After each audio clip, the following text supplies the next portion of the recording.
Okay, so this week you guys have sent us on like a really fascinating deep dive. And it's something that I have to admit, I haven't really looked into all that much, but now that I'm looking into it, it is kind of blowing my mind a little bit. We're talking about blood flow restriction training. Yeah, BFR. BFR, yeah, exactly. And it does sound kind of intense when you just hear it like that. So our mission today is to really break this down, understand what's going on, and explore how it could help you build muscle, maybe get stronger, all that kind of stuff. And of course, we want to get into how safe it is and really important stuff about how to implement it properly, if at all. And you guys gave us some really great articles from physiotherapy, sports medicine, all that. Yeah, there's a lot of really good stuff here. We've got sources like Physio Hub, the Journal of Sports Medicine and Physical Fitness, Frontiers in Physiology. There's even stuff from the Cleveland Clinic in Science and Medicine in Sport. So yeah, lots to unpack, lots to work with. Excellent. So I think for anyone who is like blood flow restriction, maybe they've heard of it, maybe they haven't. What is this all about? I think the easiest way to visualize it is you're using these specialized bands or cuffs, and you're usually putting them around your upper arms or legs. Okay. And what they're doing is they're gently squeezing, they're partially slowing down the blood flow that's leaving your muscles while you exercise. And I think that key word there is partially, right? Because the Physio Hub article clarifies that you're still getting fresh, oxygen-rich blood going into the muscle, but it's more about the blood that's trying to get back out. So it's not like a complete tourniquet situation. No, not at all, not at all. And that's where it gets really interesting, because the research in Frontiers in Physiology suggests that this restriction, this slight restriction, it essentially tricks your muscles into thinking that they're working way harder than they actually are. And this appears to kickstart a lot of the pathways that are responsible for muscle growth. One in particular, the mTOR pathway, which is like the master switch that tells your muscles to grow. Oh, wow. So you could be lifting lighter weights, and your muscles are getting a signal like, hey, time to bulk up, time to grow. Yeah, and what's interesting is that the Journal of Sports Medicine and Physical Fitness, they pointed out that it's not just about muscle. Their research hinted at this, and this is pretty interesting, potential improvement in your ability to use oxygen during exercise. So your aerobic capacity may actually improve, and even in keeping your bones strong. Really? Bone health, too? Yeah, and that was something that I found really interesting in both men and women, and I wouldn't have thought that that would have been a benefit. Yeah, not an immediate connection for me when you think about restricting blood flow. Yeah, but if you really dig into the mechanics, the Physio Hub article explained that by limiting this outflow of blood, the muscle itself, it's experiencing a faster depletion of oxygen, and they call this hypoxia. Okay. And this triggers a cascade of metabolic reactions, and essentially it ramps up the anabolic processes, which is like the building of new muscle tissue, and at the same time it dials down proteolysis, which is the breakdown of muscle. Oh, interesting. So it's like, I'm imagining the muscle is in like a low oxygen environment, and so it's like, oh, we need to do something here. We need to protect ourselves. We need to build. Right, exactly. It goes into survival mode, essentially, and I think this is where we see a lot of the applications, and the articles highlight this, because BFR could be really beneficial for people who can't handle lifting heavy weights. Yeah. So imagine, someone older with arthritis where doing heavy squats is just out of the question. Right. Or someone who's rehabbing after a surgery. BFR provides a way to still stimulate muscle growth and strength gains using much lighter weights, and obviously you're putting a lot less stress on the joints, which can be a really big positive. That makes a lot of sense, particularly in those situations.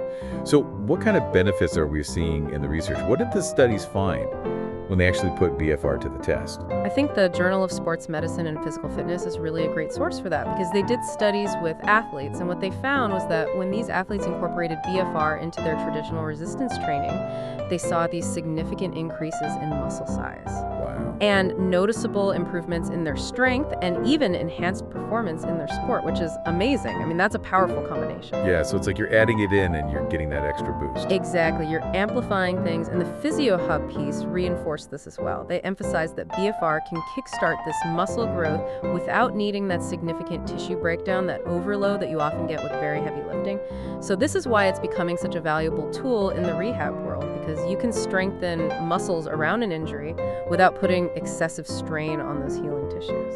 Yeah, that makes sense. It seems like a pretty versatile tool. Now, obviously, we've talked about some of the potential upsides, some of the ways it would be beneficial, but with something like this that is really impacting blood flow and muscle response, we have to talk about the potential downsides. So What kind of risks did our sources flag? Well, the Physio Hub article, they list out several. Things like dizziness or even that pins and needles feeling, that numbness. Okay, so those are things you want to avoid. Yes, for sure. And they also mention subcutaneous hemorrhage, which are essentially just small bruises under the skin where the bands were. But more seriously, and this is something that people should be aware of, is the possibility of rhabdomyolysis, which is a condition where damaged muscle tissue releases harmful substances into your bloodstream. Oh, wow. That doesn't sound good. And what about the cardiovascular system? Is there any impact on your heart, blood pressure, things like that? Yeah, that's another area of concern. The research does point to potential cardiovascular effects for some people, and this could involve things like a temporary increase in blood pressure during your training session. There's also, although less common, the risk of thrombosis, which is the formation of blood clots. And the articles very wisely caution that these risks may be heightened for individuals who already have pre-existing conditions, heart conditions, high blood pressure, kidney problems, or diabetes. Right, so if you have anything like that going on, this is definitely not something to just strap on and go. Precisely, and the Physio Hub article really emphasizes that. They say BFR can be a safe and effective technique, but proper screening to identify any potential risks is absolutely essential. And ideally, the training should be supervised by someone who knows what they're doing, a qualified professional. Right, so this is not a DIY kind of situation.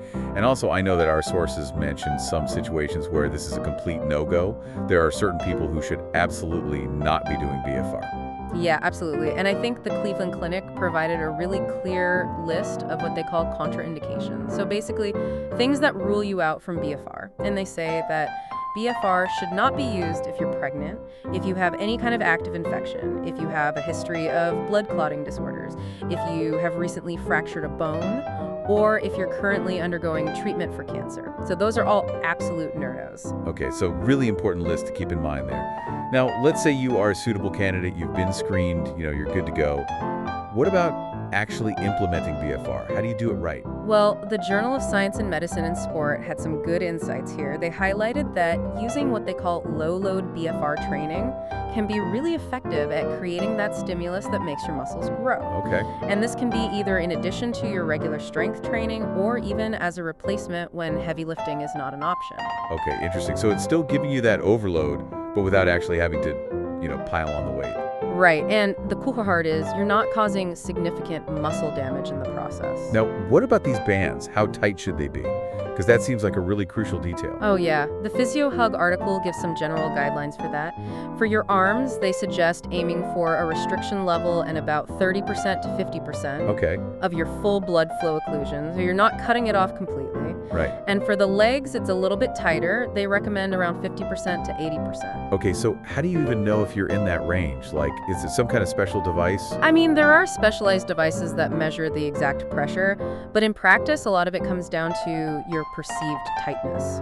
Okay. So the guidance is usually that the bands should feel snug, like a firm hug around the limb, but not so tight that they're completely cutting off your circulation. Right. You should still be able to feel your pulse below the band. And this is, again, where the guidance of an experienced professional can be so valuable. Right, so you don't want to just be guessing. Not at all. It's all about finding that sweet spot. Okay, so you've got the band on. How long are we keeping this thing on during a workout? The Cleveland Clinic recommends that the band should only be worn for a limited time, typically between 8 and 20 minutes total for either your arms or legs during a training session. Really? So it's not for the entire workout. It's very specific. Exactly. And this often breaks down into sets of exercises with short rest periods where the bands remain on. Interesting. So again, it's all about the controlled application, not just strapping it on and going for an hour. Exactly. And as the Physio Hub article stressed, it's really important to take an individualized approach. So if someone's considering trying BFR on their own, and again, that's not generally recommended, they should absolutely start slowly, using lower restriction levels, shorter durations, and strictly sticking to those guidelines. Yeah, it really does sound like having some expert oversight here is crucial. It is, and the articles really hammered this home. They stressed the responsibility of clinicians and qualified trainers to have a really solid understanding of the risks involved, to do proper screenings, and to use their judgment to decide if BFR is even the right approach. Okay, so that makes sense. Now, the Physio Hub article finished off with some key takeaways from their experts. Yes, they did. What were their main points? What did they really want to drive home? They basically had 3 core messages. Okay. First, they said BFR training is indeed effective at boosting strength and muscle growth, even when you're lifting lighter loads. Yeah. Second, proper screening and ongoing supervision from a trained professional are absolutely essential. Makes sense. And finally, they said that the way you use BFR needs to be tailored to each individual person, Okay. the right amount of pressure, how long you wear the bands, your specific goals. All of that has to be taken into account. It's not a one-size-fits-all approach. Got it. So to recap, blood flow restriction training. Really interesting method, a lot of potential. It seems like it's especially promising for building muscle and strength when you can't do that traditional heavy lifting. Yeah. And we've seen how it sort of like tricks your muscles into growing even with lighter weights. Exactly. It gives you another way to get at those muscle building pathways. But really important point here, we've got to be careful. Absolutely.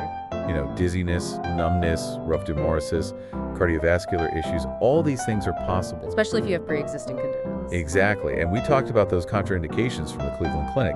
Those are the situations where BFR is a definite no. Right. And even if it seems like BFR could be right for you, it's crucial to have that proper screening, that expert guidance. Yeah, the band tightness, the duration, all that stuff. It all matters. You can't just wing it with this. Okay, so I want to leave our listeners with a final thought here. Given everything we've discussed, the potential, the risks, the need for professional guidance, what aspects of your current fitness goals or your health situation would lead you to, explore BFR training further? Yeah, what would make you want to have that conversation with a qualified professional? Exactly. It's definitely worth considering, but only with the right guidance. Absolutely. Don't try this at home. Exactly. All right, well, that's our deep dive into blood flow restriction training. Really interesting stuff. Fascinating topic. Thanks for having me. Thanks for joining us. And to all our listeners, as always, stay curious, keep learning, and we'll see you next time.